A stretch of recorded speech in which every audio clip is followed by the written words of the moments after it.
Have you ever heard that the Bible has missing books, or that secret texts were cut out centuries ago? This idea is super popular in movies and online, but what's the real story? Today, we're diving into a fascinating collection of ancient writings known as the Apocrypha. These aren't secret, forbidden texts, but they do have a really interesting history that has puzzled scholars and believers for thousands of years. So, what exactly are they, and why aren't they in every Bible you pick up? Let's uncover the truth together. First, let's get the name right. Apocrypha means hidden things in Greek. These are a set of books written in the period between the Old and New Testaments, roughly from 400 BC to the time of Jesus. Think of them as a bridge connecting the last prophets of the Old Testament with the world of the New Testament. They include thrilling histories, beautiful wisdom literature, and even some epic adventure stories. You've got books like Tobit, Judith, Wisdom of Solomon, Sirach, Baruch, and 1st and 2nd Maccabees, just to name a few. So, if they're so interesting, why the controversy? Well, it all goes back to how the Bible was put together. The Apocrypha was widely read by early Christians and was included in the Septuagint, which was the Greek translation of the Hebrew Scriptures, the Bible of the early Church.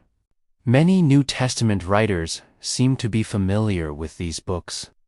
In fact, if you have a Catholic or Orthodox Bible today, you'll find these books right there, usually nestled between the Old and New Testaments.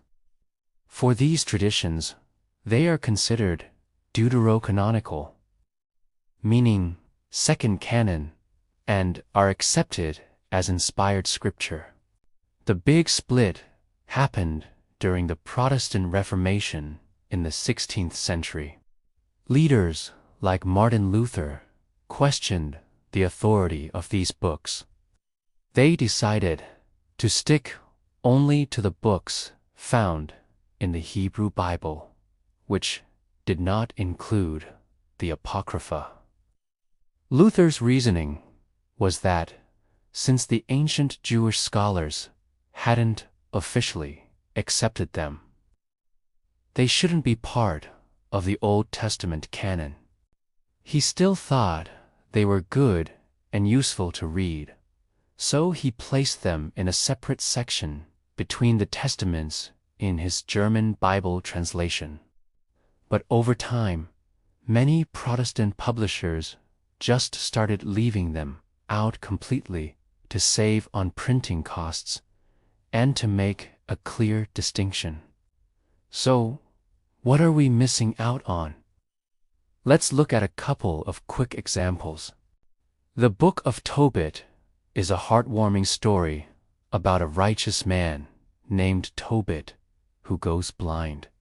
He sends his son, Tobias, on a journey with a mysterious companion who turns out to be the angel Raphael in disguise. It's a tale of faith, healing, and divine guidance. Then there's 1st and 2nd Maccabees, which tell the incredible, packed story of the Jewish revolt against a tyrannical Greek king. This is where the story of Hanukkah comes from. It's a powerful account of fighting for religious freedom. Whether you consider the Apocrypha to be divinely inspired scripture or just valuable historical literature, one thing is certain: these books offer a priceless window into the world and the faith of people living just before the time of Jesus. They fill in historical gaps, provide profound wisdom, and tell stories of incredible faith and courage. They show us a community wrestling with its identity and holding onto hope while waiting for the Messiah. Reading them can give you a much richer understanding of the context of the New Testament. So, the Apocrypha isn't about secret conspiracies or hidden gospels. It's a story of history, tradition, and theology. It's a debate about what belongs in the Bible that has shaped different branches of Christianity. My challenge to you is this: don't just take my word for it. Find a Bible that includes these books, or look them up online. Read a chapter from Tobit or Sirach. You might be surprised by the wisdom and inspiration you find hidden in plain sight. Thanks for joining me on this journey into the Apocrypha.